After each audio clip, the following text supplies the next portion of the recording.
Goldilocks and the Three Bears. Once upon a time, there were three bears who lived in a house of their own deep in a forest. One of them was a little bear, one a medium-sized bear, and one a big bear.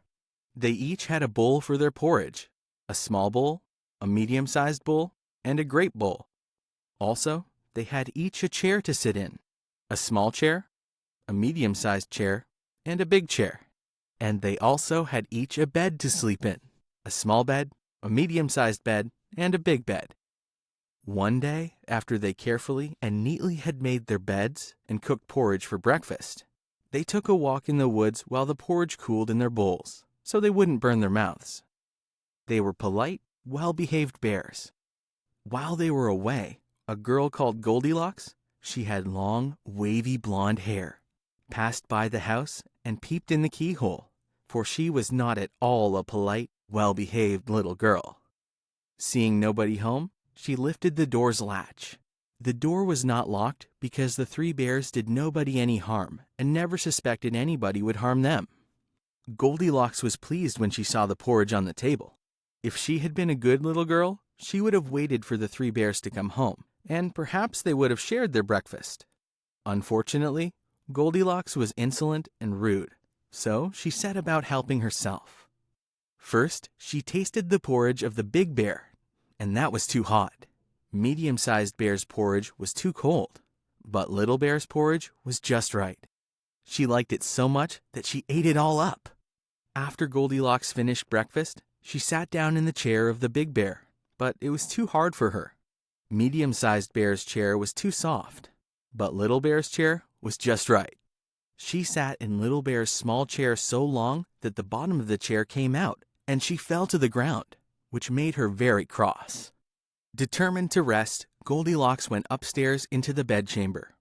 First, she tried to lay on the big bed, but it was too high. Then, she tried to lay on the medium-sized bed, but it was too low. Finally, she tried the little bear's bed, and it was just right. She covered herself up comfortably and fell asleep.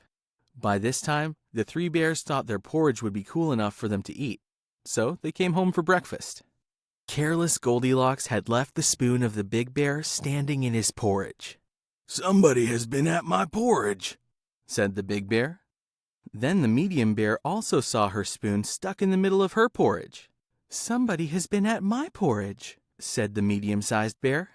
When little bear looked at his bowl, there was his spoon, but the porridge was all gone. "Somebody has been at my porridge and has eaten it all up." The three bears, knowing that someone had entered their house, began to look for the intruder. They checked their chairs. "Somebody has been sitting in my chair," said both the big bear and the medium-sized bear. "Somebody has been sitting in my chair and has broken the bottom of it," said the little bear. Then the three bears went upstairs into their bedchamber, where Goldilocks had left the carefully made beds a mess. "Somebody has been lying in my bed," said the big bear. "Somebody has been lying in my bed," said the medium-sized bear. When little bear looked at his bed, there was Goldilocks' yellow head on the pillow. "Somebody has been lying in my bed, and she's still here." In Goldilocks' sleep, the great, gruff voice of the big bear sounded like no more than the roaring wind. Medium-sized bear's voice sounded like a little bird chirping. But little bear's voice was so sharp and shrill that she woke up immediately. When Goldilocks saw the three bears on one side of the bed, she tumbled herself off the other side of the bed, ran to the window, and jumped. No one can say whether she ran deep into the forest and was lost, or found her way home and got whipped for being a bad girl. The three bears never heard about her again, and they lived happily ever after.